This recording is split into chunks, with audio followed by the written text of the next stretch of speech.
All right, good morning, or good afternoon. I'm sorry, today is June 1, 2026. This is a 3 p.m. meeting of the Rowan County Board of Commissioners. We are grateful that you all are here with us today. Looking forward to a good meeting. It's the tradition of this board. We do a couple of things. We're going to have our Pledge of Allegiance, but before we do that, we're going to have our Sheriff Chaplain, Chaplain Taylor, make his way up front. Chaplain Taylor does for us, if you're new to our meeting, he does for us what's called a solemnizing prayer. That's a legal term. Solemnizing prayer means it's a prayer for the commissioners. It calms us, it focuses us, and we ask that he come forward, pray for wisdom for us because we value wisdom even above knowledge. And so as we make decisions on behalf of the county, tonight and always, Chaplain Taylor will come forward and give us a prayer. Commissioners, if you'll join me, we'll get started. Commissioners, let's pray. Lord, we come to you this day and thank you for an opportunity to be here tonight. We thank you for our county commissioners, your Lord. We pray you'll give them the wisdom they need tonight to make the decision, your Lord. Thank you for the time and effort they put in each and every day, your Lord. The love they have for this county, your Lord. Help us with this meeting tonight. In Jesus' name, amen. Amen. Pledge allegiance to the flag of the United States of America and to the republic for which it stands, one nation, under God, indivisible, with liberty and justice for all. Chaplain Taylor, thank you as always for being with us, man. We appreciate you so much. I have one addition to our agenda. It's going to be item Z as in zebra. It's from Ed Muir over the home rehab deed of trust. So we'll add that as item Z as in zebra. Any other additions or deletions? All right, hearing none, do we have a motion to approve the amended agenda? So moved. All in favor say aye. Aye. All right, then we have the consent agenda before us, the amended consent agenda. Motion to approve that? So moved. All Second. right, all in favor say aye. Aye. All right, let's see, we've got some celebrations tonight. Yep.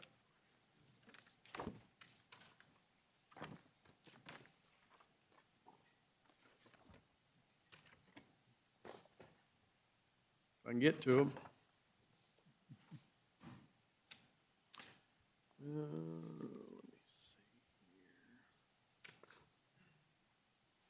All right, I would ask Megan Simpson and Nick Aceves if they would join us up front. Commissioners, we're going to go out front and join these folks for a little celebration time.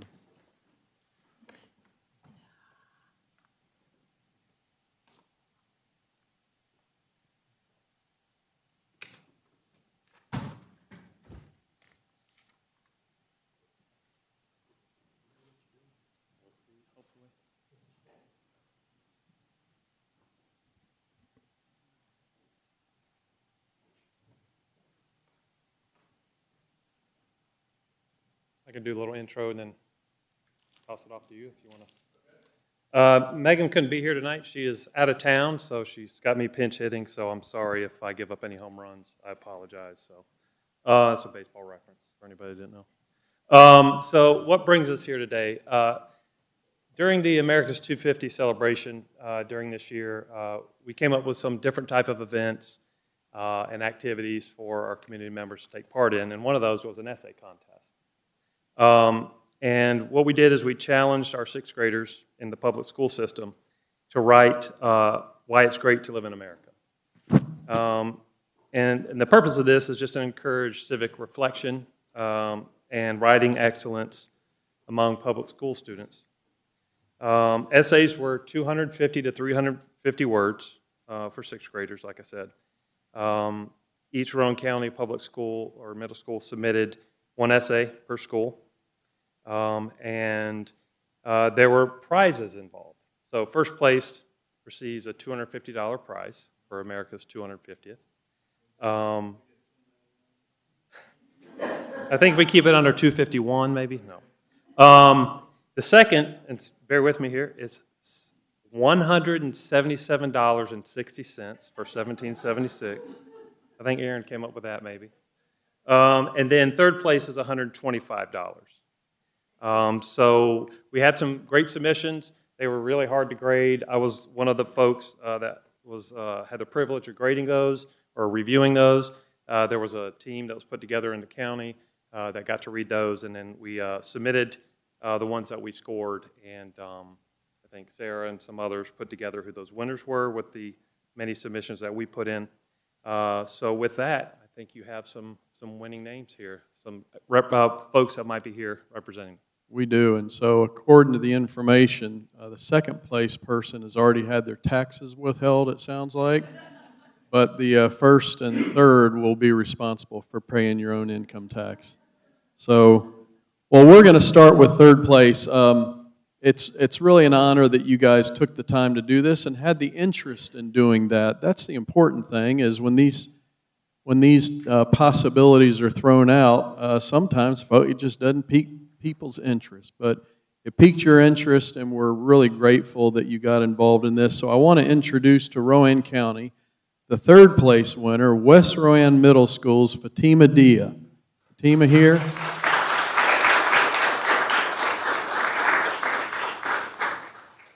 Well, shoot, not able to make it. Okay. Well, we have something for Fatima. Second place, China Grove Middle School, Addison Shelton. Addison, you have a fan. Hey, congratulations. Let's see here.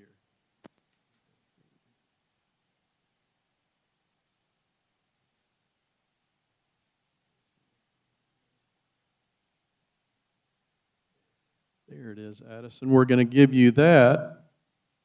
We're going to also give you this very valuable collector edition.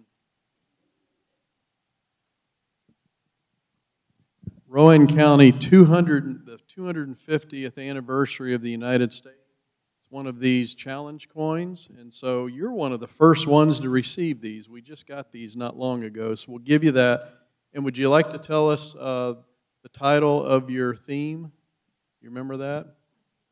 Can't remember.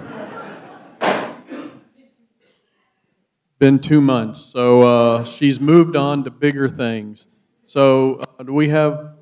Oh, what do you have here? Oh, we got a check. Look at there. I would ask her for ID if you're going to cash out. Well, come over here between us. Well, look, I tell you what, come over here in the middle of us, and then we'll get a picture. And anything that you want to say. Is there anything you want to say? For this opportunity to write this paper, and I'm just glad I won, and I'm recognized by the RSS community. Wonderful. Good words. Thank you.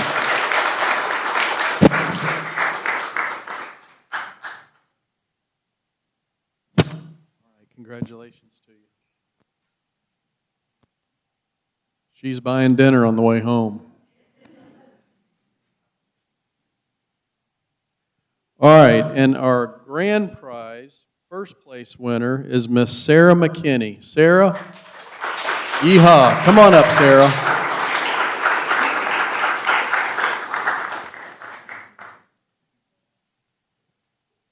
Congratulations, Sarah. That's all right. Here, got a full hand. All right, here is your certificate. First place, 6th grade America 250 essay contest, proudly presented to Sarah McKinney on June 1, 2026. We'll give you that, and we'll give you your own challenge coin. And I think someone's got a nice check for you that could go into your college fund. Yeah, is that right? Yeah, What would you like to say? Anything? I would like to shout out my teachers, Miss Ritchie, Miss Smiley, and Miss Schreider, for always supporting me. And you guys just made this journey so important to me, especially Miss Ritchie, because she was in my writing advisory, and she was the one that shouted this out to me. So I would like to thank her, and I would like to thank my mom for always supporting me and giving me a heads up on that I should support myself. That's all I have to say.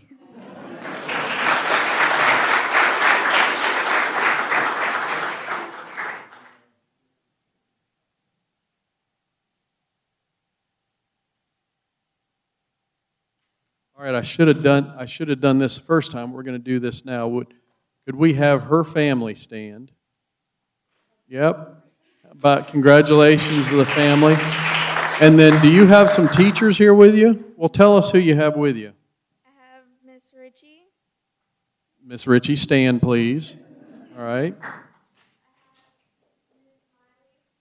Why do they call her Smiley?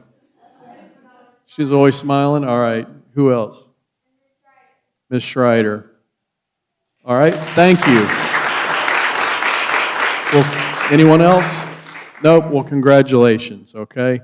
And then, and then we're going to have Addison. Addison, how about if your family stands and we recognize them as well?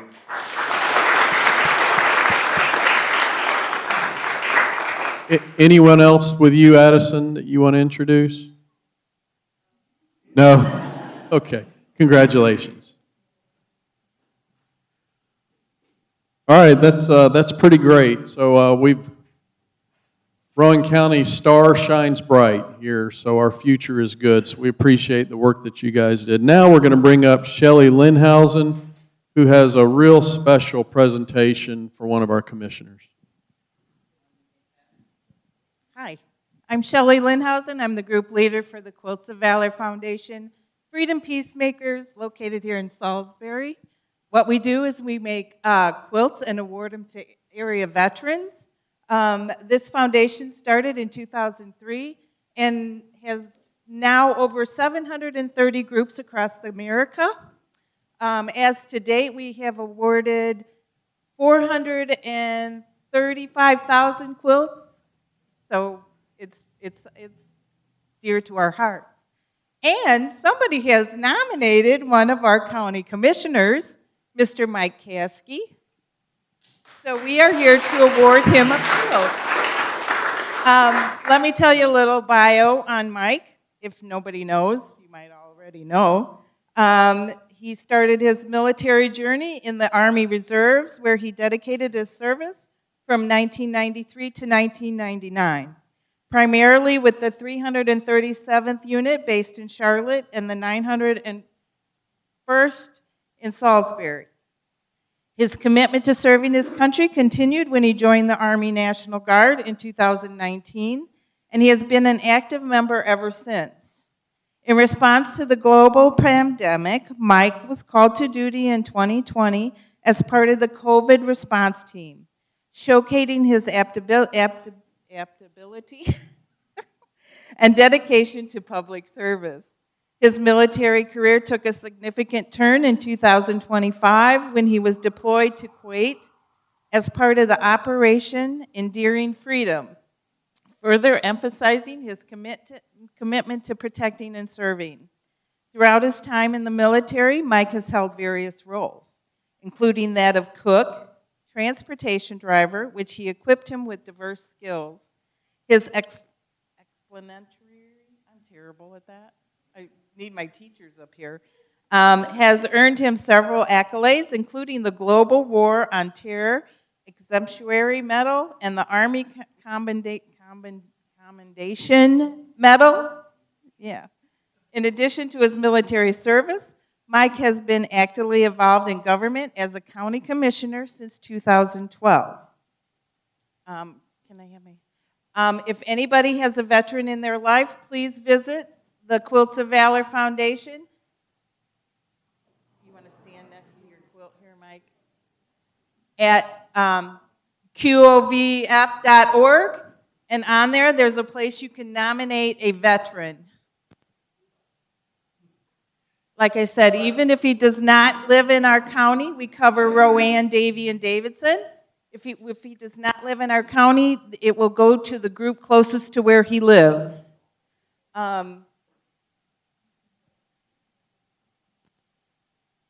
No veteran is ever charged for this. This is an award for their service. This is our thank you to them. And we have one more thing. It's called Draping Our Veteran.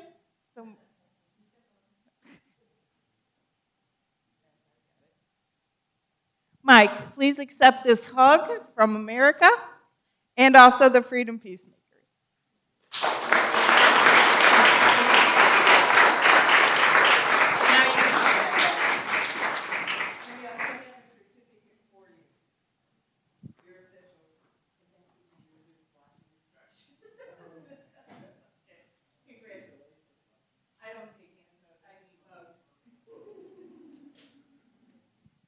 Thank you so much. Mike, I went to your office and pulled one of your medals to give to you. No, this is ours. Well, we want you to have that anyway. You know, three of us, our service is coming to an end in November, and it has been our pleasure to serve with these two gentlemen since we've been here. It's been one of the honors of my life to serve with Mike because we've got to watch him as he has navigated his county commission responsibilities with also, if you didn't know, being a police officer for the Charlotte PD, which I always think it's an interesting fact that he delivered a baby on I-77 not long ago, a few years ago. So, just seeing Mike operate and the wisdom with which he brings to this board, and then to watch him go off last year for almost a year to Kuwait to represent this nation over there and this community. And so it's just been one of the greatest honors of my life to serve beside you and see the man that you are, and the character that you display every day is a real encouragement to all of us. And so Mike has really been the heartbeat of this board. He is the glue that has held us together. And so we just appreciate who he is, and congratulations on that. And here you go. Thank you. Thank you, Greg. I appreciate the gift you gave me. And if you want to go out there, I think they got a Facebook page. You can go out there, and I guess you can probably get in contact with them there. You know, they come to our Veterans Coffee we have every Tuesday over at Christiana. I don't know how many times they've been there, but I know a lot. And they give out a lot of quilts to veterans. And so anyone in here, or if you know anybody, please, you know, nominate someone. The veterans always appreciate it. I appreciate it. You know, when they called me, I said, well, I had got nominated, and I thanked them. And someone said, I said, well, I was going to wait till, you know, I retired, so I still got another few years before I retire from it. But I appreciate it. They do a great job. They're a great organization, you know. And I'll say, if you know, if you're looking for somewhere to donate some money, I'm sure they'd be glad to take some donations. So they're a good group, and I appreciate it.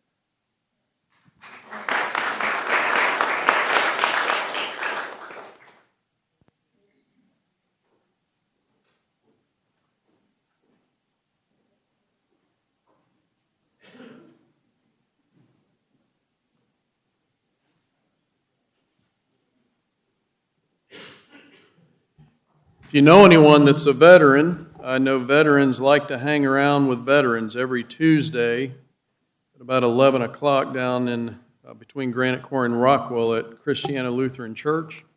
They have a lunch and entertainment and bring in speakers. It is really great. They'll have as many as 175 veterans out there. So if you know anyone that would like to be involved in that, then encourage them to do that. All right.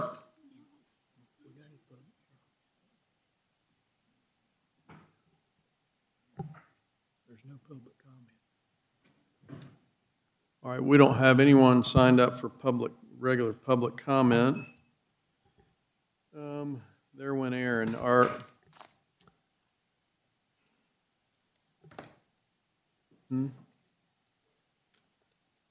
Okay.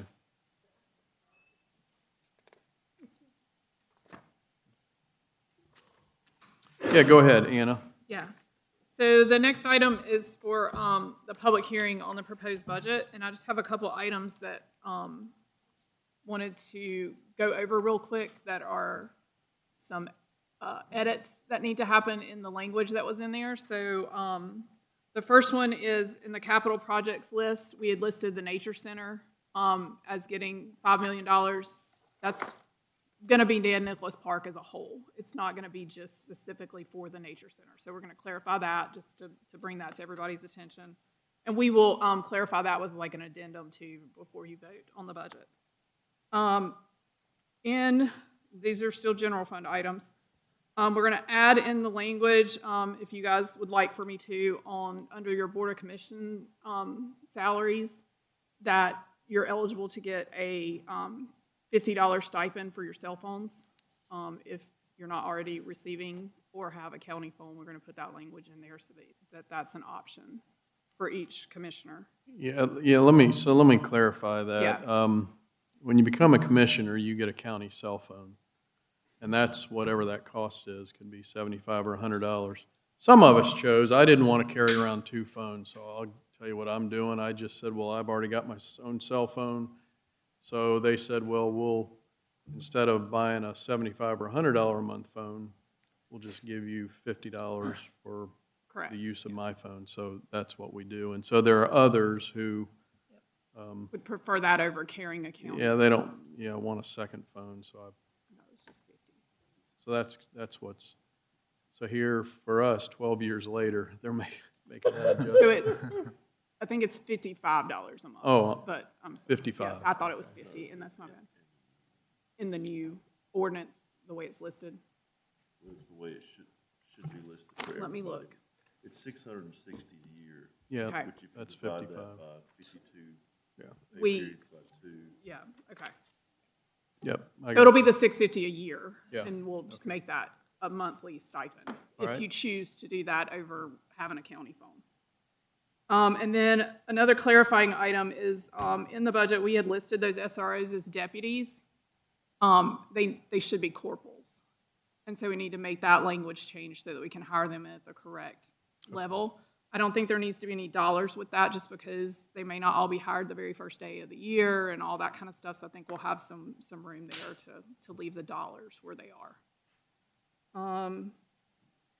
You wanna, is that the other we can move for the year starts, or yeah?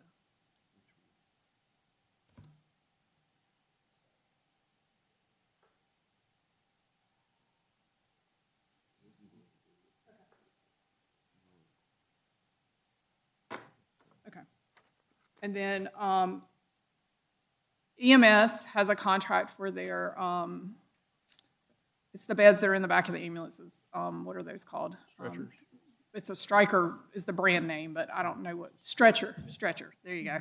I was thinking Stryker, and I was like, what's the real word for this piece? So the stretchers in the back of the ambulances, and they had an audit on those, and so they have more than they originally did last year. And so that contract to service those is going up, and that was not included in the budget. So if we can, I guess, pull that from the contingency possibly to add to the budget, it's right at $37,000 that contract is going up. So explain that again. You said they had more than what? So my understanding is the original contract that we have in place was for A certain number. a of certain stretch- number. They've done an audit, and we have more than they originally thought, or that we had been paying for, and they're correcting that to the correct number, and they want to now bill us the correct amount going forward, starting in '27 for the number that they're actually servicing. So, but that doesn't mean there's a surplus of stretchers. Correct. It just means that they're It just means audits. they were not billing us for all of them originally. And we're required by law to service these? They have to be serviced, yes. Oh, boy. Yes. To keep them operational, yes. Okay. All right. But it's Stryker's error, correct? Well, the fact that they were not billing us for the full number in the past is their error, yes. Yeah. So they are not going to They charge are- us for it Not past. Past. This is going future. forward. This is going forward, yes. Is that it? That's the changes that I have, yes. I should have mentioned, Commissioner Jim Green is not with us today. He is traveling around following his granddaughter.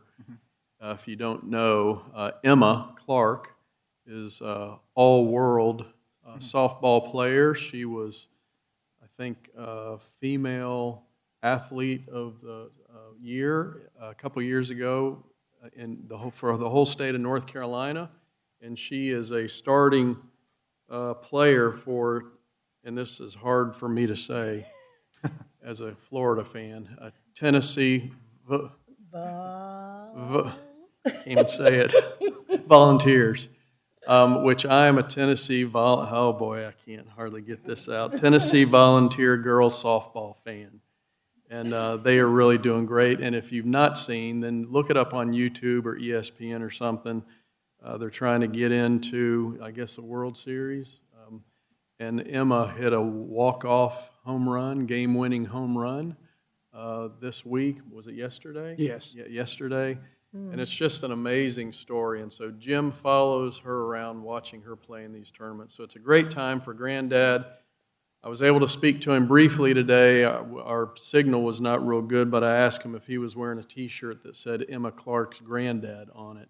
And he said no, but that was a good idea. So Jim is not with us today, so we wish him good travels. So I do have one more. So that was all the general fund items. In the Farmland Preservation Fund, which is a new ordinance that you guys are seeing for the first time this year, the way I worded it was farmland preservation revenue. It's actually a transfer from the general fund of property taxes, so we're just going to add that transfer from general fund language in there also. But it's no dollar changes, it's just a language change. Okay. All right, so Aaron, county manager, asked me today if we were going to pass our county budget. I don't know that we are or we aren't. We'll work through this. But we do know that it requires a public hearing. So we're going to open or do we want to talk about I got other some items? things I want to talk about on the Okay, budget. well, let's do that first in case someone's interested in this. So Craig, why don't you lead off? Yeah, what I'm asking for is to put our animal service where they need to be. They have been without a van for almost a year now, and you say, well, what do they need a van for? They transport the cats or felines, whatever you want to call them. They have a particular place they have to take them, and they are required to put them in this van so that if it's inclement weather or whatever, the animals don't get wet, don't get sick or whatever. But then I found out yesterday that the van has to pull inside a building to unload because they don't want the animals to get loose. So what I'm asking for, and it's not in the budget, but we did receive insurance money from the van that got wrecked, and we, unlike the sheriff's department, we didn't wreck it. Somebody ran into us, so it's a little bit different. But I would request that we put that back into the budget. I think Aaron had a number of $55,000, but they definitely need this, and they have been in touch with Clay Martin as well as Maria Parnell, and they've emphasized several times this is something they really can't do without. So I'd like to request to have that added to the budget.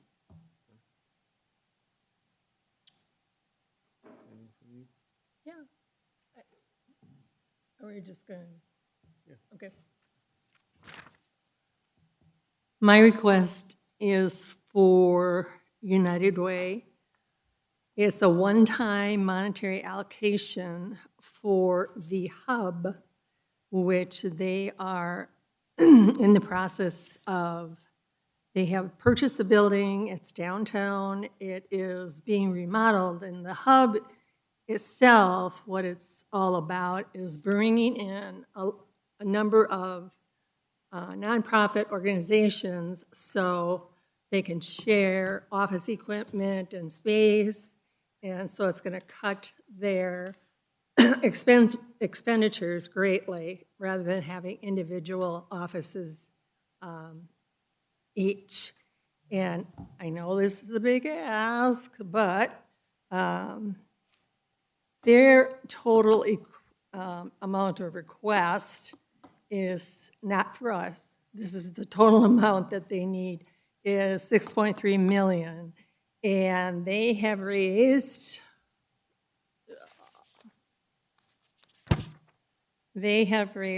almost $1 million, $929,500. They are asking the state for money, and I assume they're going to ask the federal government too, but it would be really, really helpful if our county can help our citizens all over the county make this dream come true. And what we're asking today is for $500,000. Mike, anything from you?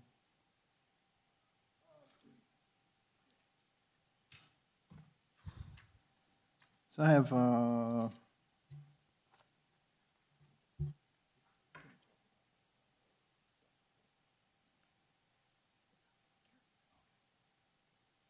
right, so I had just a couple things real quick. I had texted, I think I had sent out you guys earlier, the Sheriff Allen had requested 2 positions to be upgraded in the budget. One is a part-time benefit analysis, and in that position, they're just asking that they stay part-time, but they become a part-time with benefited position. And then the other one is a budget analyst. I think it works at the Landis office with the concealed carry folks. And they're asking if that position can go from part-time to full-time. The total amount for both of those upgrades is $35,150.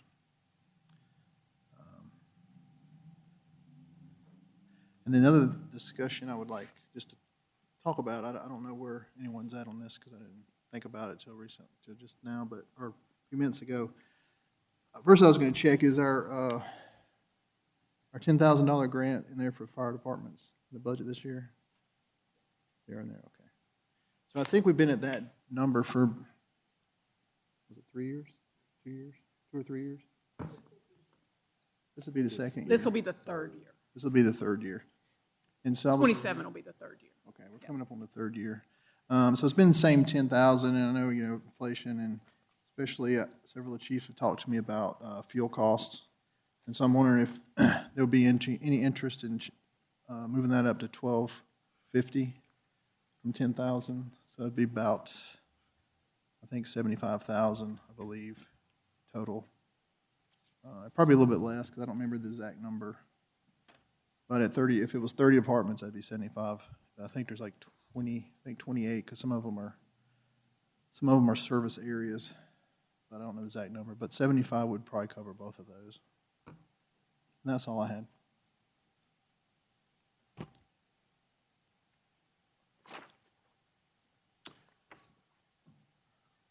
All right, everyone good with having public hearing now? Did we have anyone sign up? No. Can we open it for anyone you want to speak about annual budget?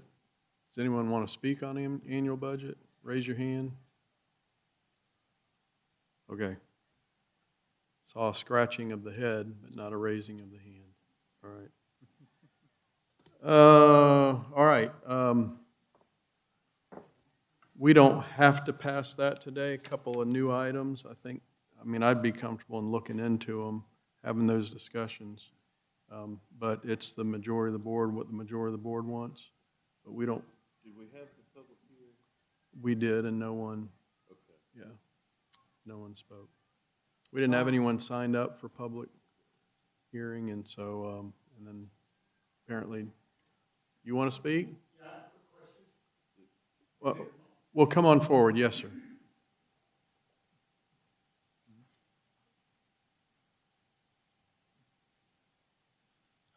Hi, my name's Mark, and I live in Kannapolis, Rowan County. Just curious, what's the total amount of the proposed 27 budget?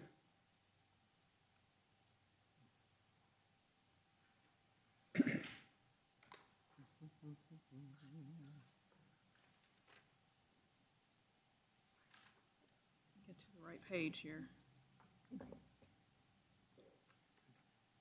It's $246,960,509 for the general fund's proposed budget. General fund. And that's funded through property taxes? The majority of it. Majority. Is there somewhere that somebody could view the breakdown of the budget if they wanted to see it? Yeah, it's located on our website. Okay. Yeah. Yes, sir. Thank you. Yep. Yes, sir. Sure. All right, we had a sign-in sheet, but since we're open, does anyone else want to speak regarding the budget? All right, then we'll close the public hearing. So what's the will of the board? I'd like to wait till Jim gets back, and then we've got a couple of big items that have been added, so I'd like to get more information on it and then vote at our next meeting, which is fine. We don't have to have it in place until July 1. So It has to be approved, yeah, June 30th. has to be approved, right, by June 30th, so we have a month. But we could vote on it at our next meeting. Do we want to, we're going to do everything or do some of the other budgets now? Or just do it all at once? I would just ask if you guys kind of come to a consensus and just let us know so we could have an amendment kind of prepared to show what's changing, and we could get the ordinance adjusted if you get there. If you don't, then we'll deal with it, that day. But if we can at least, I'll put these items together on a, I guess, spreadsheet or something so that we can decide if we're adding or deleting and get that done. So, Okay. yeah. Is everyone okay with that? Yeah. Voting mid-June? Okay. Speak now. I'm good. All right. All right, so be it. All right, we'll move on to the next item. Scott, with our EDC. Scott, welcome. It's always good when we see you. Usually have good news. It's always good to be seen, Mr. Chairman. Well, what used to be good, I think it's still viewed as good news, mostly. Well, thank you, Commissioners, for hearing this request from the EDC on behalf of Project RAC. This is, I mentioned in my notes to the board, this is an iconic American brand. It's one that either you've at least heard of, if not have some of their products at your home right now. And it's been around for years. It's also known internationally as well.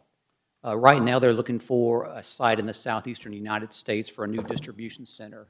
And they are looking at an existing building in Rowan County for one of these new facilities they're trying to put in place. So if they were to choose Rowan County, they would create about 258 new jobs over the next 3 years. They would also invest about $41 million in building renovations and new equipment for this new facility. And because they're looking at an existing building, they could start operations fairly quickly, and they're targeting Q1 of 2027. So I ran this project through the county's incentive policy and its score sheet, and typically this qualifies for what we refer to as a level 1 grant. That is a 5-year grant equal to 40% of the new property tax revenue generated by the project. However, the company is only asking for 3 years instead of 5 years for this grant. So I gave you some numbers in your packet, and those numbers are based on the current tax rate, also $1 billion of real property improvements to the building by the end of 2027, and $40 million of new equipment by the end of 2027. With those numbers, one more thing, also tried to factor in depreciation of the equipment based on the current state depreciation schedule, and that includes a 10-year lifespan for that equipment. So with that said, the numbers you have in your packet, you see about $598,000 of new property tax revenue generated over 3 years. That's the 3 incentivized years, and a total incentive grant value of about $239,000. And during those 3 years, the county would retain about $359,000. Over a 10-year lifespan of the project, we're looking at $1.5 million of new tax revenue to the county, minus the $239,000 grant. That leaves a net to the county of about $1.26 million, again, over 10 years. Also, we're working with the company to try to access state grants for the project. One of those is a One North Carolina Fund grant. We've done those before through the county. In this case, we're applying for a $150,000 1NC grant. This could help the company with building renovations and new equipment purchases. And typically, the county has to apply for this grant on behalf of the company. The county is like a pass-through for the grant. Again, it would be awarded to the county, and then the county would disperse the funds, assuming the job creation goals outlined in the contract for the grant are met. And then there's a local match for this grant, but the tax grant, the incentive grant the county offers would more than meet this local requirement. Also, we try to run the additional impact of the project.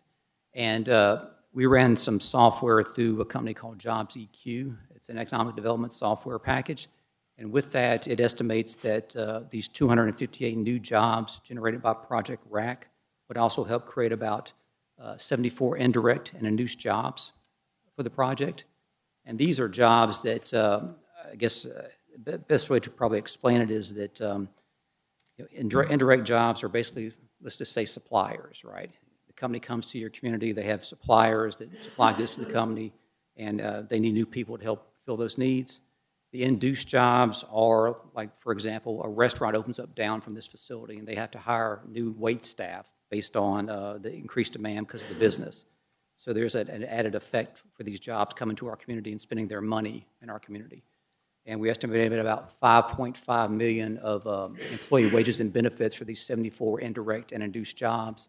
And also these companies that would have these indirect and induced jobs would generate about $14.8 million of gross revenue for those companies. And again, that's based on a Jobs EQ software projection. And then I just want to spend a minute talking about these jobs. Again, these are distribution jobs. I know we've had plenty of distribution centers in Rowan County, but I wanted just to share that this is a project that maybe isn't as glamorous as some others, but we got some information from the company regarding the jobs they would create. I mentioned 258 new jobs. There's about 209 of those are entry-level jobs, pick-and-pull type jobs, and the pay for those jobs is quite a bit above average on what we're seeing in Rowan County for these types of jobs with this type of skill level. And also, they would hire about, I guess, 7 forklift operators. And again, this is based on information from our existing industry person with the EDC. Those jobs would also pay at a slightly above average rate based on what we're seeing in Rowan County. So you've got 209 of the 258 jobs, about 81% of those new jobs paying at above average rate. So we kind of thought that merited consideration for incentives by the county. And also, too, we did some research on their benefits package. They offer quite a bit of great things in their package, such as, I'll give you an example here, paid parental leave, new dependent leave, adoption reimbursement benefits, free will preparation, student loan debt management counseling. And that's in addition to your standard plans. For medical plans, they offer 4 medical plans where they pay 80% of the company's premiums or the employees' premiums, 3 dental insurance plans to choose from, 3 vision plans, and also 401k matches, accidental death and dismemberment insurance. And then finally, one more thing I wanted to bring to your attention is their community involvement. They gave us examples of involvement in other communities where they have these centers. They pretty much have an annual donation to the community. That's really up to the community as to what they would want to have that money spent on. And it's one of these things where the company is open to suggestions by the county as long as it meets their target areas, which are youth empowerment and education, mental health advocacy, equality and inclusion, and also crisis and hunger relief. And their donations typically exceed 6 figures each year in their community. In addition to that, they also have community days where they encourage their employees to volunteer within the community. So, we think it's a great company, and we do think it at least deserves consideration from the county for an incentive offer based on what they could do for the community. In closing, again, this is $41 million of new investment in Rowan County, 258 new jobs, about $1.3 million in new tax revenue over 10 years, and also likely the creation of 74 indirect and induced jobs in Rowan County. So that's my presentation. Happy to answer any questions.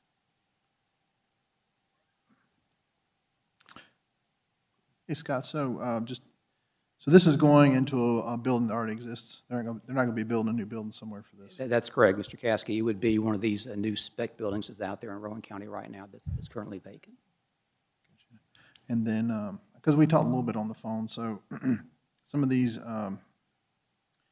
there's a possibility with where these entry-level jobs start that it may also affect some of the other entry-level jobs around the county and help those those rates raise because of competition in the market. That's correct. That's typically what we see is it raises wages throughout the county because you have to compete for a lot of the same workers. And also it provides an opportunity for those in the workforce who maybe are underemployed, maybe working 2 full-time or 2 part-time jobs, seeking full-time employment. or in a situation where maybe they're working full-time, but the benefits package isn't quite there. And our understanding, too, is there would be shifts with this building, so it might provide an opportunity for, if it's a couple with a young child, one to work one shift, one to work another shift, and give them some added flexibility. Scott, I'm just really impressed with the benefits that they offer, like paid family leave, and then the other part being an incredible community partner, and hopefully that'll rub off on some of our current employers. And we really strive to try to add employers here that are active in the community. I mean, it's, you know, one of these things all we can do is encourage it and go by their track record, but we feel pretty good about this one. So just in closing, after the public hearing, if the board wants to, we'd ask for a request to approve this incentive and also to apply for the 1NC grant on behalf of the company. So when I got the call from EDC on this project, and we just quickly began to talk about some of the specifics. One thing that we look real carefully at is our county's average wage. Is it average or median wage? Average wage. Average wage. And one thing we're really mindful of is taking new employers whose wages are below our county's average wage. Now think about that, what the average wage is. Average wage include your CEOs, and heavens, we got a billionaire that lives here, right? And so for us, that number, and you think about Food Lion money, you know, so that number is what it is by virtue of its math. But taking in a company that pays less than our average wage, and this one is, it creates some challenges for us in this one regard, and that is when we start seeking help from the state on if they are applying for any type of state grants. The state takes a hardline position that if those wages don't meet our average wage, then they won't get involved. And we understand that and we support that. But then there's the rest of the story, as Paul Harvey used to say. And the rest of the story is we have a large group of folks that are making less than the average wage, who, like Scott said, are still working a couple of jobs with perhaps no benefits or not very good benefits. And so back to when I initially got this call, I said, what are average wages? He told me, and I said, we're kind of really knee-jerk reaction. Tell me more, but I don't know that we're interested in this. But then we began to talk about, which rightly so, Scott said, I've not seen benefits like this from any other company. And he gave you a couple, but I'm spending a minute here to talk to you, the public, about this because, and you know my disdain for social media, even though I'm part of it. You know, but I get all the time, oh, great, another distribution center. Yeah, maybe it's not for you, but maybe it's for the folks who are working 2 part-time jobs, and this raises their wages significantly, and maybe for the first time ever gives them vacation and health insurance and dental and retirement. So don't always think about just you, think about who this could help. And so if he were to go back and show you again our stated policy on incentives, our policy incentives is a 5-year incentive policy. So we recognize that these were below our county average, but we also recognize that this could help a whole lot of folks, especially with the benefits, that's where we agreed on the 3-year instead of 5, okay? But I want to reiterate these benefits, and just in 15 seconds going to read down through them for you because they're pretty remarkable. Life insurance, 1 times or annual salary, accidental death and dismemberment, short-term and long-term disability, paid parental leave, unpaid new dependent leave, adoption and surrogacy reimbursement benefits, military leave with differential benefit, paid time off and paid holidays,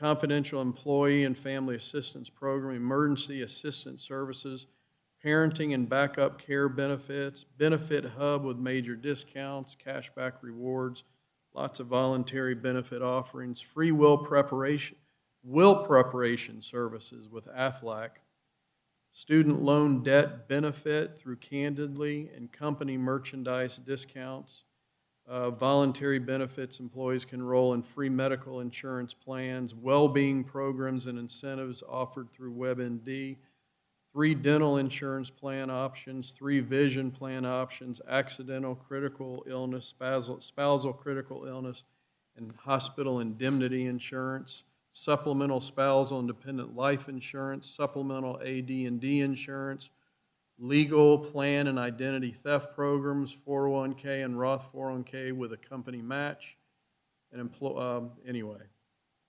So that's a lot, and this is more than we've seen before. So yes, we are tuned in to average wages, but when you see benefits like this, it's not always just about the wages.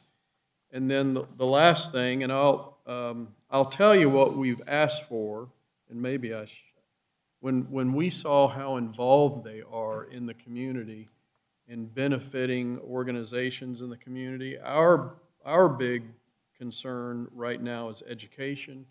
We've stated that through the raises that we have provided in this budget for teacher supplements. We've done a large supplement increase in order to become more competitive. We have a very high teacher turnover rate, and that shouldn't be. And when we have kids that are in a lot of unstable situations, then that building in their community needs to be the most stable facility in their zip code, as we put it. And so dealing with a teacher issue is something that actually helps our education system and our kids see some consistency in their schools. So one thing we have asked for that is actually going through their corporate right now, they said, well, that's creative. We've never asked that before. But there's an opportunity for us to work with the schools through this company to help us with our teacher turnover rate. And so right now they are talking up through their corporate ladder. We have asked for 20 $5,000 what will we call them? Stipends. Stipends for teachers who are master teachers in STEM and reading. And so that'll do 2 things. It'll help our students, but it'll also really dig into that teacher turnover issue. And so they're debating that, not debating it, they're talking about it. They've never had a community ask for this before. So that's what we're asking for. I've talked with Kelly Withers about it. They're excited about the possibility. We'll see where it lands, but just so you know, that's what our ask is. So, Greg? yeah. Let me just mention, you mentioned the military differential leave, and when I was overseas, we had that where I worked, and if you don't know what it is I'd worked there a long time, and I'd made a decent salary, but my military salary was less than my civilian salary, and so it makes up the difference for you. So that's really good for when people are deployed or working. So I didn't know they did that. So that's very good. So if you're making 60 in the private sector and the military's paying you 30, 40, whatever it is, yeah, they'll make up the difference. They make up the difference. So you don't that lose. is a big deal for our military. That's huge. Yeah. Okay. All right, so I wanted the community to hear, you know, again, I kind of get, oh, another distribution center, and listen, we got folks that need that, so don't judge that. I mean, every job that comes our way, I don't know if we're getting spoiled. I mean, 10, 15 years ago, we were on hard times, and now seems like at times we're kind of complaining, you know, about the jobs and the investment that come our way. But this is a great opportunity for some folks that really need it. And so we're excited about it. When you hear the company name, I know who it is. I can't blurt it out. I'd love to. But it's a great household name, and will be an honor for Rowan County to have them part of our business community. Mr. Chairman, I just want to emphasize one more time the child care and family leave. If you don't have small children that are in child care right now, whether they're your children or your grandchildren, it costs thousands of dollars per month for one child. One. So what they're offering is incredibly generous. All right, we're going to open the floor to any public comment. We do need to have a public hearing, so if anyone would like to speak, because we are providing an incentive, and so you as taxpayers have a right to speak about the incentive that we're offering. So if anyone would like to, please speak now. All right, seeing none, we'll close the public hearing. And commissioners, do we have a motion to approve the agreement between Rowan County and Project RAC? And what was the other thing, Scott, you needed? To apply for a grant. Apply for the 1NC grant on behalf of the grant. company. So those two things. We have a motion for those two? So moved. All Second. right, got a motion and a second. Any other discussion? All right, all in favor say aye. Aye. All right, thank you. Scott, thank you. Appreciate it. All right, Shane, legislative hearing for ZTA 01-26. Mr. Newton.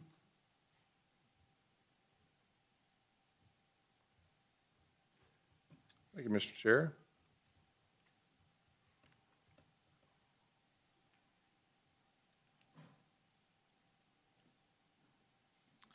All right, so this is a request from James Newton, and also the agent is Mr. Jeremy Carter, representing his interest in this text amendment. So let's start off. We've talked a lot through the years about watershed because we've had watershed standards mandated for 32 years, just like all other jurisdictions with these areas throughout the state. So you have this watershed map. There's boundaries and different classifications and development standards that are mandated by the state. So we've adopted those and have had those in enforcement since 1994. There's a few options that we do have, and that's what we're going to talk about this afternoon. The applicant is proposing a very nuanced change that would provide another option in a very narrow classification or circumstance. So I think it's best to start first with just sort of a visual and an example for residential development, single family. And we're going to just go ahead and focus on the watershed 2, which is the most restrictive one in the county, where you have to have a 1 acre lot, or what we have, 40,000 square feet. So that's 0.918, or rounded up 0.92 acres. So if you create a lot in one of these watersheds that require that lot size, you can build everything you want to on this screen, assuming zoning and other standards are met. But from a watershed standpoint, if you meet the minimum lot size, you can build everything here. The house, the storage building, obviously requires a permit, but keep in mind too, as we move forward, that driveway, sidewalks, or other things that are impervious, one may not think that they would need to get a permit for that in certain cases, which currently you do not have to. We would permit the house, the storage building, from a zoning perspective. So another option that some communities choose to offer is regulating by built-upon area, impervious coverage. How much is not green space. So in that example there, the sidewalk and the driveway are included, and we would calculate that the same as the house and the storage building. So you look at the math, and that's 16.3%, which is 7,100 square feet. A lot of lots don't have that much development on them, but they could. So if we regulate by lot size, everything's permitted on a 40,000 square foot, compliant with the state. We focus the built-upon area right now on commercial development.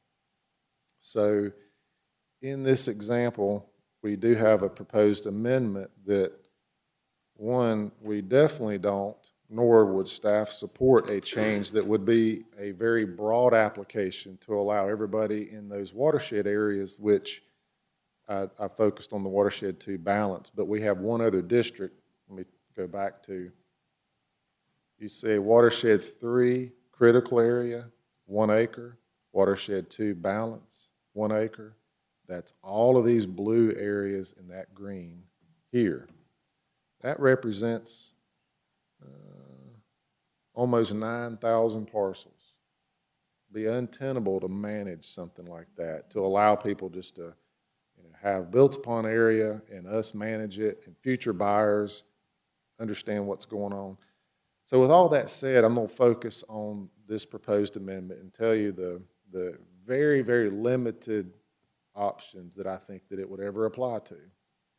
So in this proposal, we did take the liberty as staff to do some minor cleanup here, just to represent the initial designation of the ordinance date, flipped from down here. We have an existing definition that we want to use instead. So this is all cleanup, no change here of any substance. So in the watershed 2 balance, watershed 3 critical, these 2 locations here offering a footnote of 5 that has language down here that this will be the meat of the discussion here. So the only change that we're applying are these 2, number 5 footnote, this language here. 4 is a change that is already understood, but while we made that amendment, we want to go ahead and recognize that if you had a clustering project like Yorkshire Farms off 150, that in fairness, we look at the table, and that clustering application has a process in the ordinance that you could refer back to this table, and there's further clarity that that is an option. Okay. So this is what was identified as a special consideration, that in lieu of that requirement for requiring the 40,000 or 1 acre lot in these 2 watershed areas, staff may consider a plan for a built-upon area that does not exceed 12%. That's the maximum built-upon area that if you don't meet the lot size that you have to meet. Side note, the state does not care how we regulate, but they just want us to do it right. So that's the key. So in this sense, that's why we were sort of hypersensitive and worked with the applicant and Mr. Carter to have text that reflects that concern. So you either have to have A or B satisfied. A, since '94, we've had, I don't know how many lots created by will, when either you have a will that's drafted and it may not fully recognize development standards. So you could have a lot that says, or a will that says little Johnny's going to get a lot that's a half acre. So luckily we haven't had to run into that yet, but if we did and they're in the watershed, well, they can't meet 1 acre lot size. It's already been established as a half acre. So in that example, or some other derivative from the courts or other directive that in this 22-6 reference to the subdivision ordinance is called an exception. We cannot regulate those. They're not subject to development standards, at least local. They would be to the state. B, another option there's a myriad of different ways a lot could possibly get created after 94 that didn't meet that standard of the 1 acre lot size. Also, there's a statute of limitations that if a tract was created and within the 5 or 7 year window it's passed and we didn't recognize that this is illegal or it didn't meet the ordinance standard, and you have to fix it. If that window passes, then there's nothing we can really do by the general statutes. So if either one of those instances occurs, what we're talking about, and it's nothing more than focusing on the watershed standards, not building, zoning, or other standards. That's a separate issue. But from a watershed perspective, in those instances, this text would provide the opportunity that a site plan could be presented showing all that the applicant wants to develop, obtain permits for, that permit could be issued by staff, assuring it's under the 12% built upon area max. And then right here, before the CO is issued, they would have a as-built survey documenting all of those built upon area limits. The math is on the recorded survey, and it's recorded through Register of Deeds, part of the chain of title. Anybody that purchases that will be able to reference, the attorney can reference at closing that nuance, and it's going to have the total built upon area square feet and anything remaining up until that 12% cap. Also, there's a notation here that any additional would require approval by the zoning administrator. Lastly, none of this will take away our authority to enforce 160D 807. That is withholding building permits from a lot that was illegally subdivided. And then 152 is just the civil penalties or other equitable means. Any questions about the language? So in short, this is another option to offer, and it's very narrowly tailored, so staff does not have to review, nor the public keep up with 9,000 tracts that might have built upon area limitations on lots less than 40,000 that we have to keep up with math and count 4 square foot area around a basketball goal, or someone added too much gravel on their property. So the best way by far is to manage by lot size. And you saw the graphic that folks have more opportunities, even with that, ironically, than the math offers.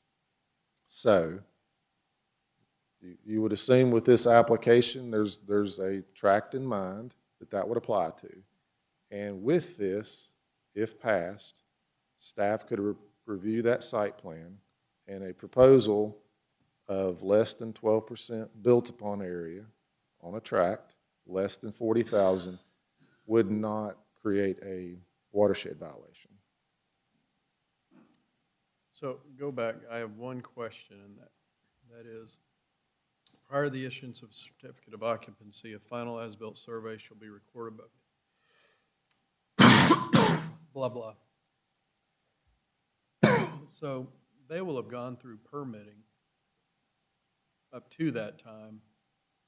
The way I read that, prior to the issuance of a CO, a final survey, we're not going to let them get to a point in our permitting process where they would cross that line, and then we're right back in here trying to fix a mistake by overriding what we just did because we let them build a 3-car garage instead of a 2, and now they're over the 12%.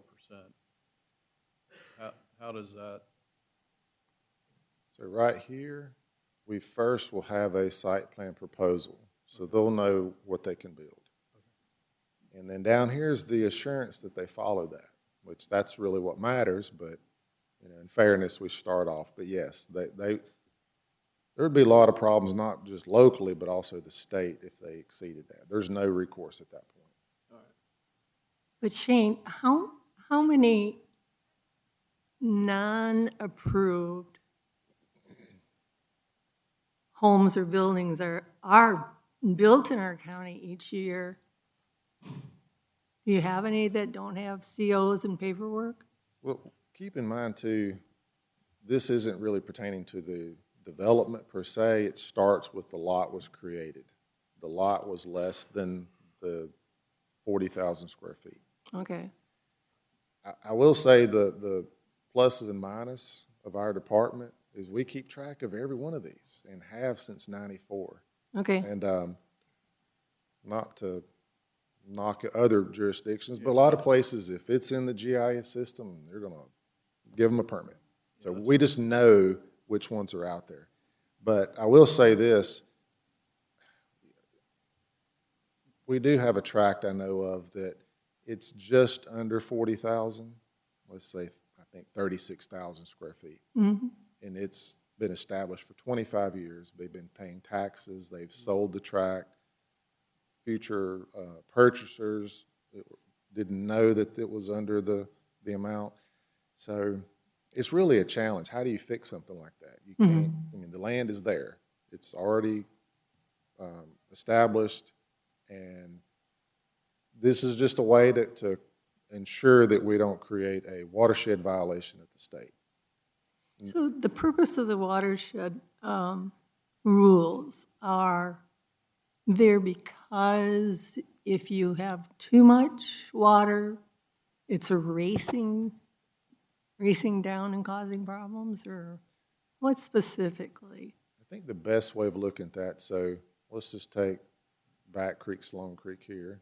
It extends over into Iredell County and Mooresville. So on an elementary level, this area is identified that if we maintain density at one home to 1 acre, then it's sort of a low density area. And if it's commercial, the 12% option is still very, very low density.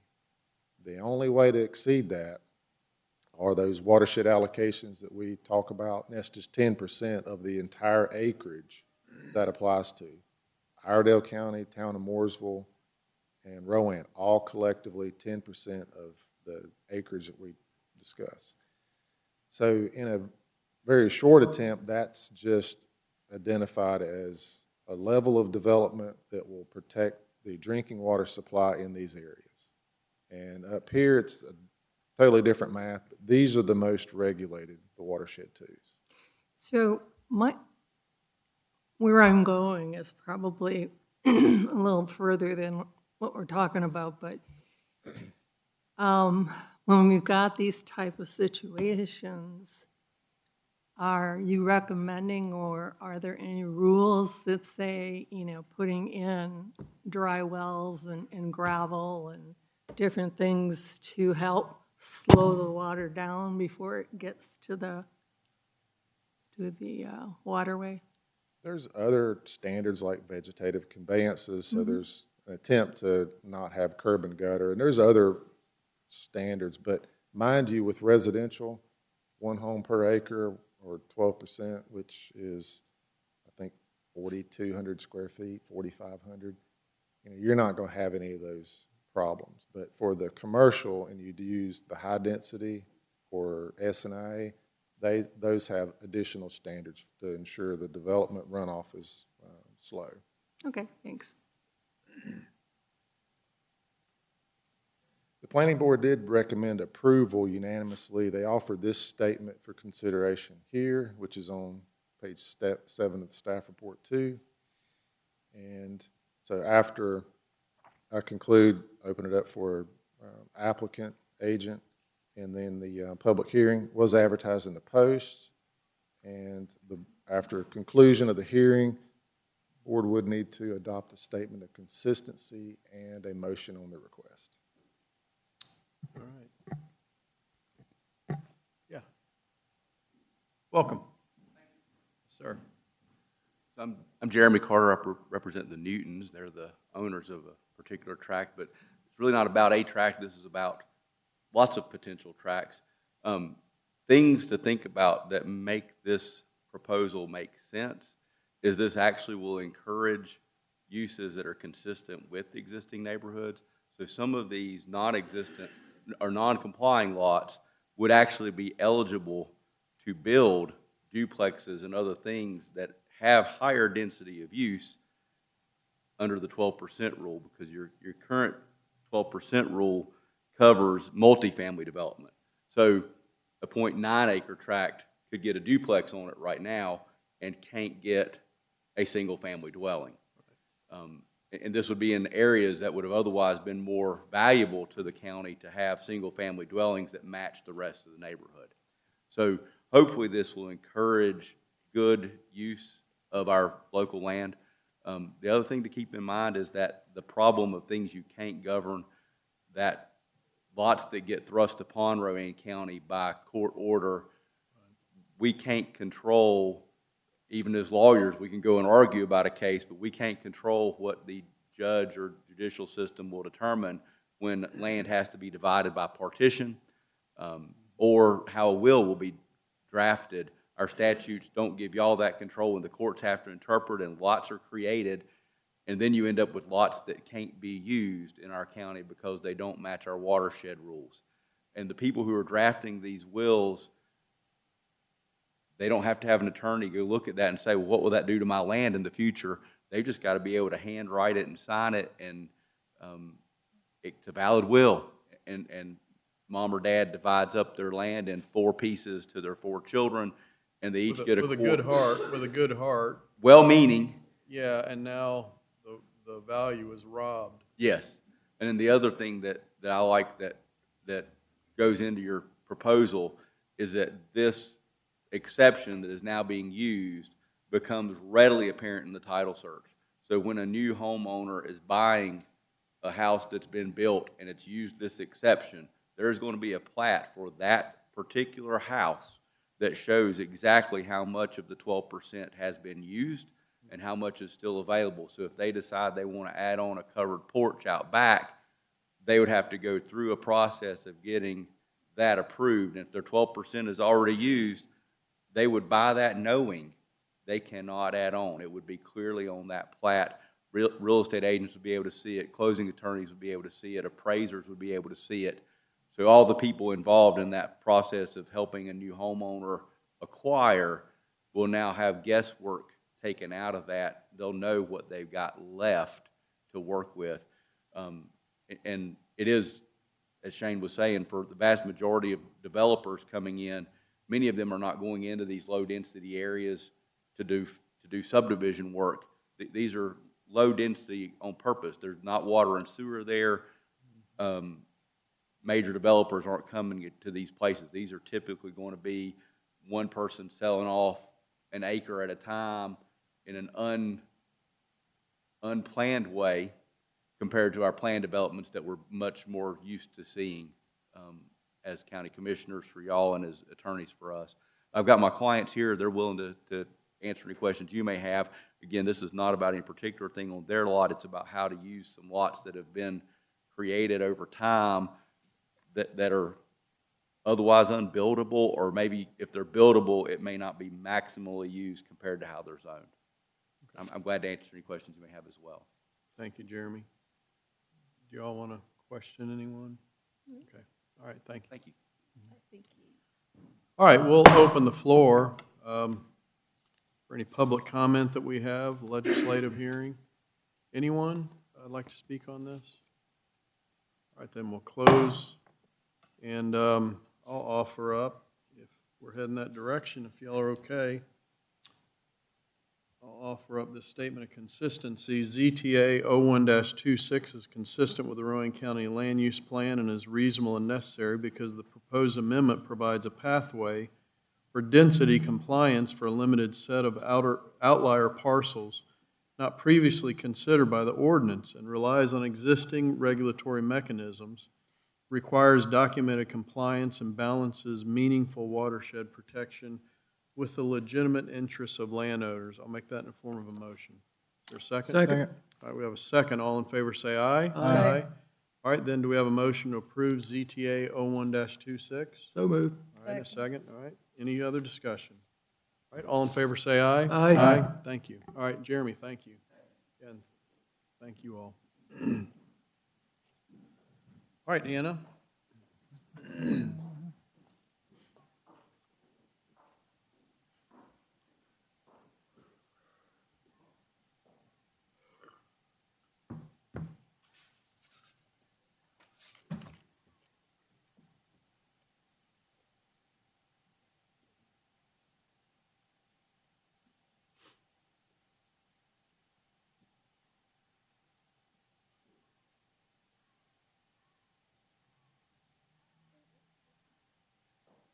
Can never find it when I'm up here.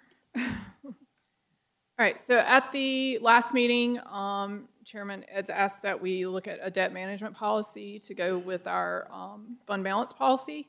And so I pulled this information from the retreat. This is basically the same policy that was presented to you at the retreat, with the addition of number 11 here that states that you guys could authorize me or direct me to use some of this committed fund balance that we were setting aside to help pay some debt in the future. So that was the one change from the retreat. Happy to go through these one by one if you want to talk about them in particular. Also set some limits here in number 7 and number 15, and those are kind of in line with other policies that the financial advisors came and we also went over that at the retreat. They're in line with other counties and where their percentages are in their debt management policies. So any particular number you would want to discuss, I'm happy to do, or just let me know what your thoughts are before we.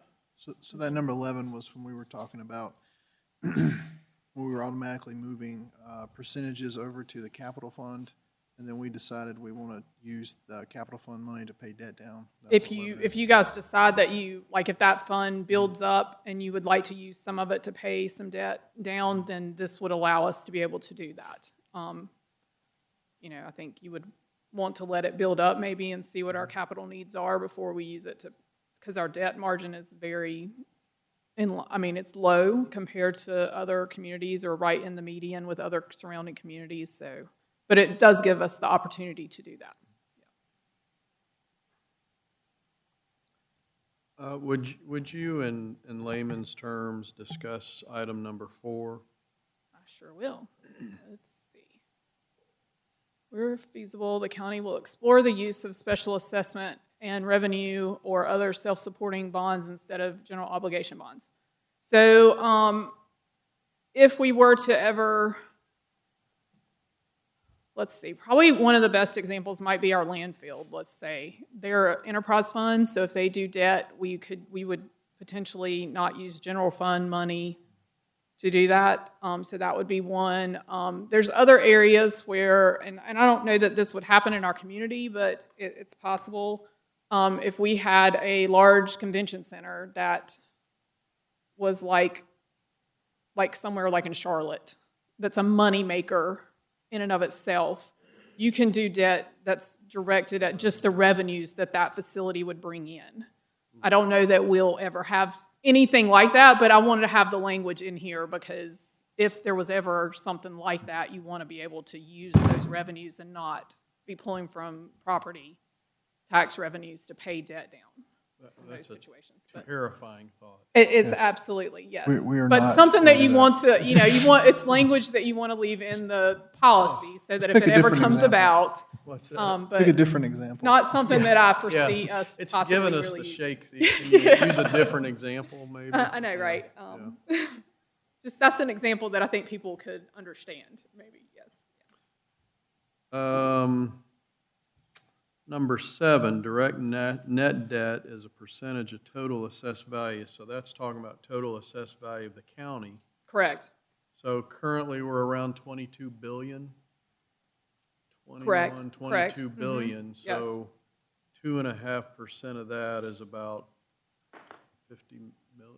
I can't do that math Come in on, my you're the head. I know, finance right? person. Yes. Mm-mm. Someone out there, what's What I the- can tell you is when we looked at this at retreat, our current debt with the new GO bonds that we just brought on, we are currently sitting at 0.7%. So 2.5 is a pretty high number, but it's still within where other counties have their policies set. And you said ours is what? Currently at 0.7. So what does that represent? So our current debt that we pay is 0.7% of our All right, you're gonna 22 billion. You're going to make me figure that out. I mean, I want folks to know. What Absolutely, we're doing here. yes. 22. You don't want to set that percentage so low that you're not able to do debt if you need to, but you want to keep it reasonable that you are not overextending yourself. What'd you say, 0.7%? Mm-hmm. So that's 007, right? No, that can't, 15 million? Sounds about Sounds right. right. Does that sound right? Yeah. Mm-hmm. So what's bringing this on? I mean, again, we do all this and folks are watching meetings and you all are here. You know, we're to the point to where we're digging ourselves out of a financial hole, but we also don't want to put ourselves back into problem. We are not commissioners forever, and people come in behind us, and we don't want them to have to clean up carnage. Right. A typical community that has a debt policy will set their debt policy between 1% and 5%. Correct. And we're sitting, we would make a formal policy, we can't exceed 2.5%, which would be $550 million. It's a big number. Yeah, $550 million, and we don't ever we're not want to even- be there, yeah, right? No, Yeah, we don't want to be there, but we're setting it at 2.5%. Because one of the most important things for this board, and should be any board, is our financial stability. Correct. That's why there's this organization. What's the organization called? LGC. LGC is a group that's set up to tell dumb legislators, no, you can't do that. Right? And so we've not. Any of this debt would go to them, and they would have the right to tell us we couldn't do it also. So, I mean. Right, but also having something like this, you know, when we all came in, we had a bond rating of maybe A minus, maybe it was AA minus, we're at AA, so we've gone up, and that's good. Yes. But we've never had policies because we've never been in a position to where we had to do that. And so now we're setting up policies for how we invest our reserves, debt policy, debt management, these things. And when we do that, and we are assessed then again by the rating organizations when they see that we have these management policies in place, which we have not. Right. Up to this point. It's not going to hurt us. It's only going to help us. What it does is help us because they see we weren't hurt last time. They reaffirmed our Correct. A double A. Correct. They reaffirmed our double A, so that's good.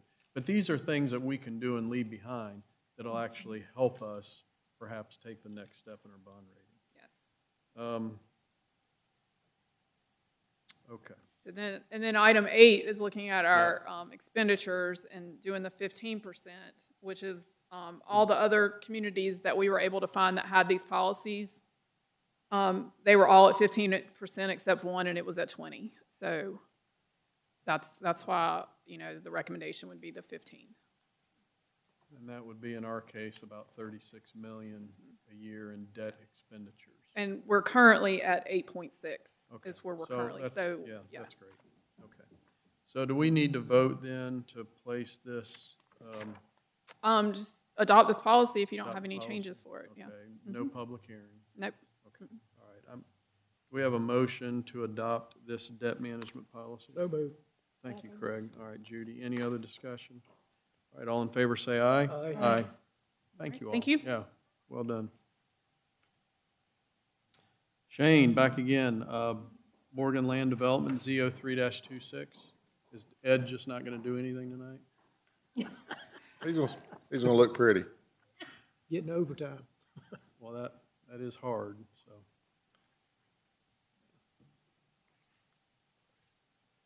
All right. So Morgan Land Development is requesting a rezoning on their property at 1840 Boston Road, tax parcel. Are they here tonight? Yes, sir. This all? There's a gaggle of them. Yeah. So they're here, and also their engineer, in case you have any questions. Who's the engineer? Mr. Sam King. All right. All right, for perspective and vicinity, if you look, the subject property here in blue, and for scale also, the town of Landis is over here 900 feet to the west. This is that Landis Ridge, large industrial complex. Down here is the Kannapolis ETJ, at least for a few more months. And also the gray area here, the city of Kannapolis. And that's about a quarter mile away, a little less. Overlook 85 is right here. This is an aerial from about a year and a half ago. Originally, let's see, in late 2020, the Morgan Well folks had this 3.13 acre tract rezoned from RA to CBI CD. And specifically, they have a water well drilling contractor business. So this was the first change. I talked about the two projects, east and west, but really this specific location here, all this was zoned rural ag. So their initial request being the first change from residential to commercial, they had a CD associated with it, and it was approved November 2020. And after some issues with septic and where they thought it would perk, they had an area behind the building they could use for additional space. So they had their request amended in June 2021, second rezoning. And this is the site plan that was approved and part of that CD. So you had a focus of a building location here, 4,000 square foot, and this was their operational area.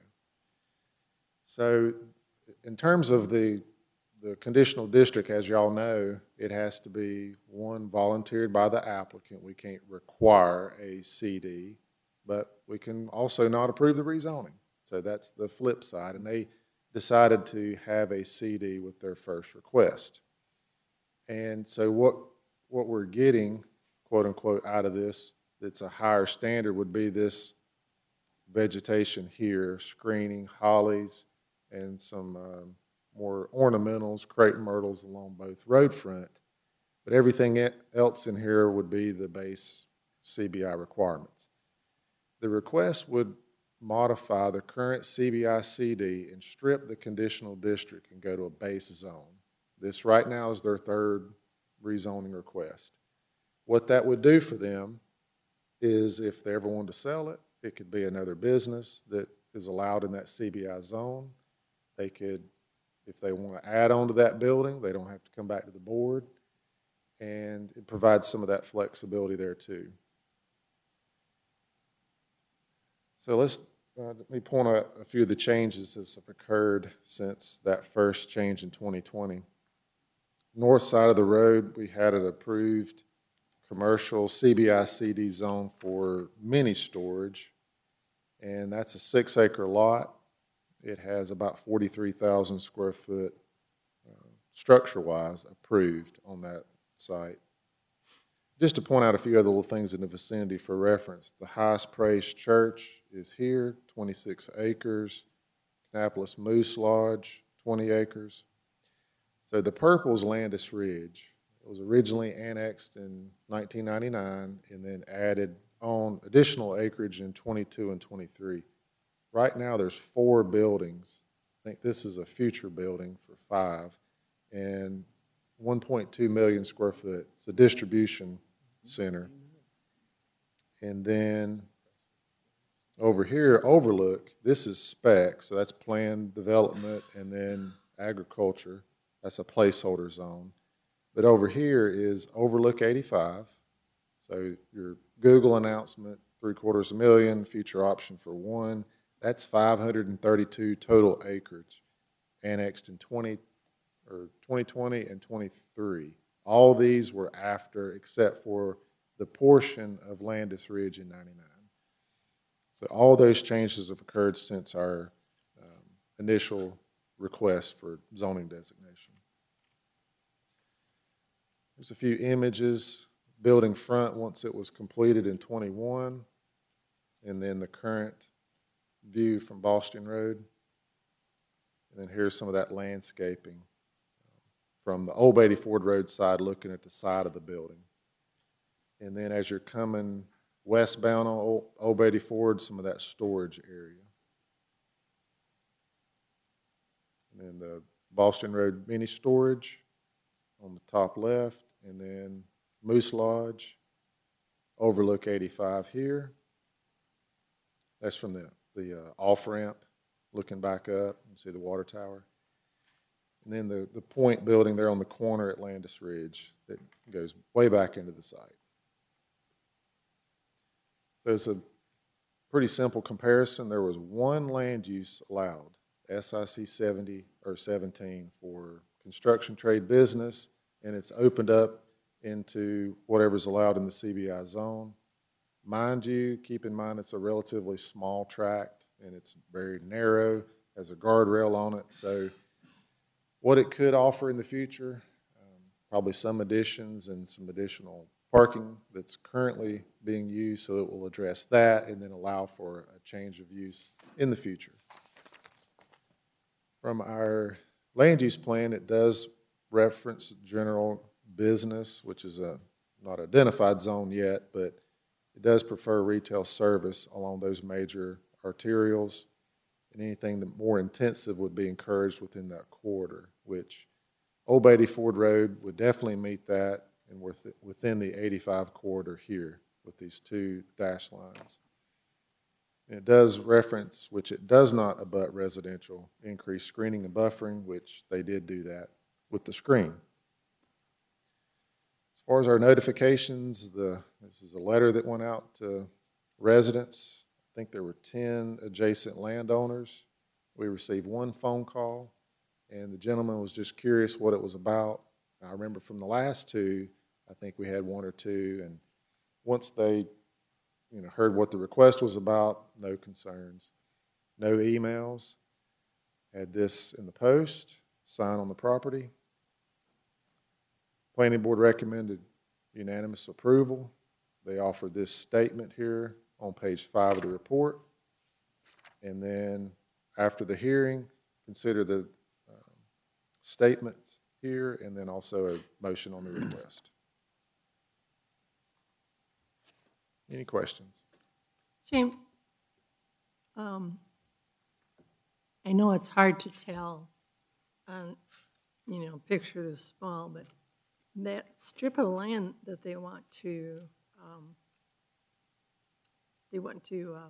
rezone, it just seems so narrow. How large of a building can you put in there?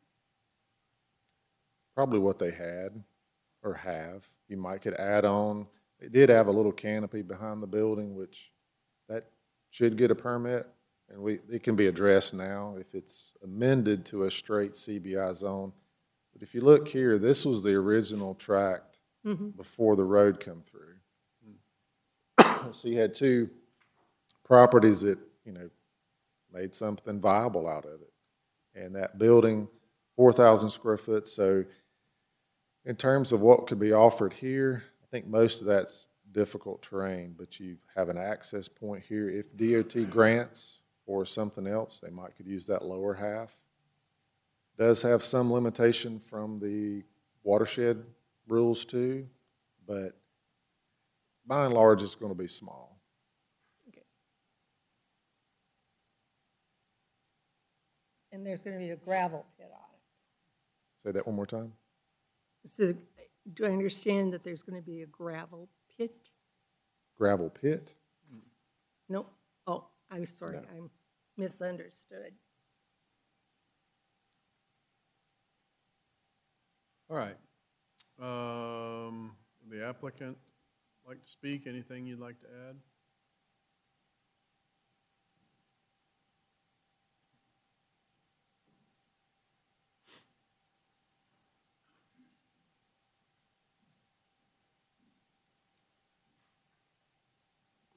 Good afternoon. My name is Sam King with King Engineering. The engineers did the site plan for all the different zoning applications that we've done in the past since the initial concept plan in the very beginning. On behalf of the applicant, I'd like for you to approve it. Be glad to answer any questions concerning the site. So it's still being used for their business? Yes. Is this just improve the value for resale? Is that about it? I'll leave that up to the owner. Okay. Yeah, that sound right? I mean, they're. Okay. Yeah, okay. All right, thank you. Sam, is that Yes, right? Sam King. Thank you. Thank you. All right, we'll open the floor for a hearing. Is there anyone that joined us here tonight that would like to discuss this topic? Anyone? Going? All right, then we'll close the legislative hearing. Commissioners, we have laid in front of us, I'll offer up as a statement of consistency. It's been through our planning board, and I think it was unanimously passed. Z03-26 is consistent with the 2025 County Land Use Plan and reasonable and appropriate based on the following. First of all, the subject property lies at the intersection of two major collectors, which are designated as preferred for commercial development. Secondly, rapid and substantial commercial development of the surrounding areas represents a material change in conditions since the original conditional designation supporting the general CBI district change. Make that in the form of a motion. Second. All right, thank you. All in favor say aye. Aye. And do we have a motion to approve Z03-26? So moved. Second. All right, all in favor say aye. Aye. All right, thank you. Kind of easy, right? All right. Yep, good luck to y'all. Pamela, welcome. Buttercup Lane. Good one, isn't it? Are there folks here for Buttercup Lane? I don't know that there's anyone here. They were both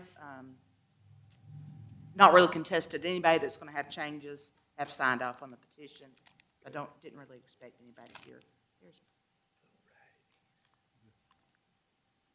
All right, so I have two petitions to bring forward today for road namings. The first one, as you said, was Buttercup Lane. It is actually located off of here.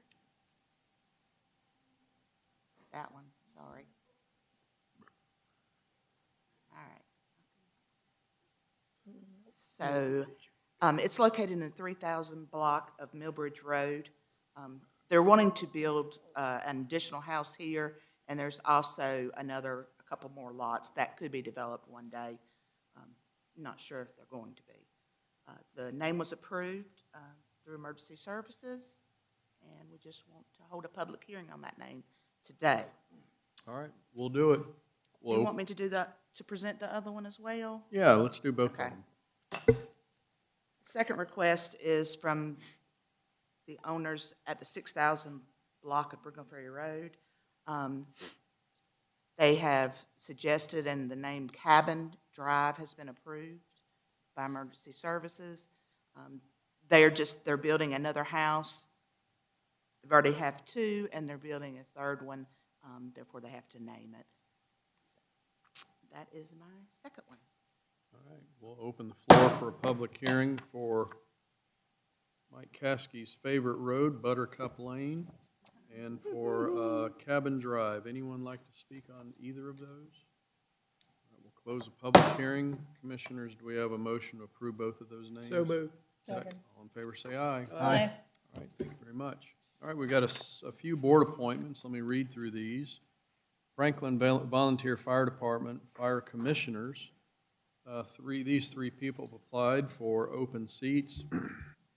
Mr. Mark Sokolowski, wonderful wonderful guy. John Lewis, Johnny Thomason, another good guy, and Quentin Huffman. I don't know Quentin. So those, and then the Local Emergency Planning Committee Board, Andrew James King, he's a fire chief, and Rachel Schumacher, our emergency services planner, and then Therapeutic Recreation Board, Connie Johnson Acero applied for a reappointment at an at-large seat on that board, so motion to approve all 6 of those. So moved. Second. All in favor, say aye. Aye. Anna, then we have financial report.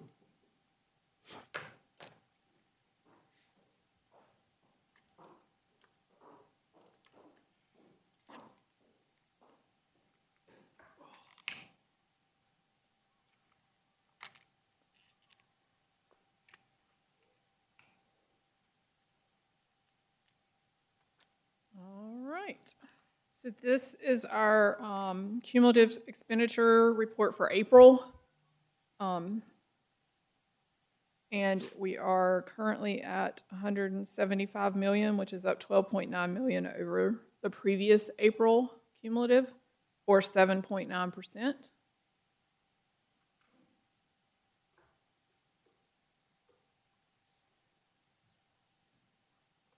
Cumulative revenues through April, 189.8 million, or which is up 3.1 million over the previous April, or 1.71%.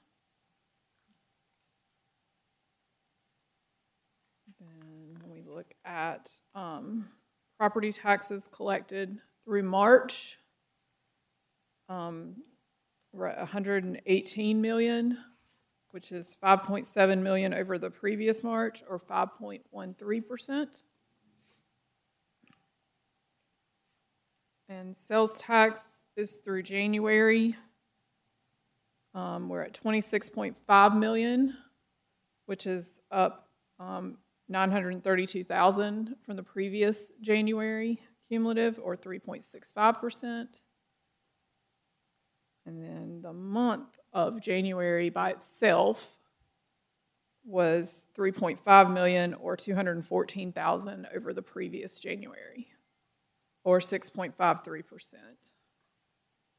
And then investment report, this is through March 31st. As we look at these quarterly, so total portfolio is 278 million. And we have interest earned through July 1st of 8 point. Okay, that's got too many digits in there. Should be. It's 8.8 million. I'll get that clarified and fixed. I guess I got too many. No, I don't. No, that's 8.8. I thought I had a comma again. I was like, whoa, there's too many sections in there, but that's not. It's 8.8 million. Yes. Through March 31st is what we've earned this year in all of our. And to translate that 8.8, that's about 5 cents on the tax roll. Correct. So without this fairly new policy. Correct. Mm-hmm. Our tax rate would be about 5 cents higher, so that's good. I don't know that we're here yet, but I'd like at some point, you know, when we started kind of rolling in some economic development wins, those incentives were larger than we're offering today. Correct. It's like being the first house in a new neighborhood no one wants in, so you got to give them some concessions, right? But we may be through some of those. Chewy may be getting closer. There are some. I'd like at some point for us to have a slide that is showing that as these are as those tax revenue incentives are falling off completely, or they're dissipating over time. I mean, I'd like us to see how they're helping from a tax perspective. Okay. You know what I'm saying? I think so. I'll have to kind of look at that maybe together and see where I can get with Scott too. And I mean, see if because we can here are install them. commercial and industrial that Right, yes. are now. So what we're currently paying out There's- versus Yes, what we're well, bringing in kind of thing. our and incentives are how it's- sunsetting, right, and yes. those are beginning to roll onto the tax rolls. And Yes. just like that 8.8 million on our investment returns, these How are are they they're helping? beginning to pay Okay. more and more of our, I'll have to think about how I can show you that, but yeah, I mean, I'll be happy to start looking into I that. mean, it's and not going to see. be a monthly report. No. But maybe it's something in our board retreat where you say, hey, this year we have 4 projects rolling off of their incentive, and they're going to be paying an extra 47. Yeah, it's like an I don't annual thing at the retreat know, to talk an about. extra $5 Yeah, million yeah. a year this year in property tax Okay. revenues we've not been getting, and here's what that means. Yeah. Because And I mean, and it can get a little, because their personal property plays into that get too. all So that. yeah. But yes, there's a disconnect yeah, from between how those help the general and how public right. seeing how, they see another building and how does this benefit us? And listen, I'll tell you how it can benefit you. Get rid of all of them, Yeah. and then let's calculate property tax based on residential Yeah. only. Yeah. And so this would be a great way for us to really show the true value of industrial and commercial bearing a larger and larger share Okay. of our property tax commitments. Yeah, I'll talk with Chip and see what we can come up with to show you some of that. Yeah. All right, thanks. Yeah. All right, now, this is for the commissioners. We're going into closed session pursuant to North Carolina General Statute 143-318-11A1 to consider approval of the minutes of the last closed session, May 18th, and pursuant to 143-318-11A5 to consider property acquisition. Make that a motion. Do we have a second? Second. All in favor, say aye. Aye. All right, as soon as we get cleared out, we'll get going.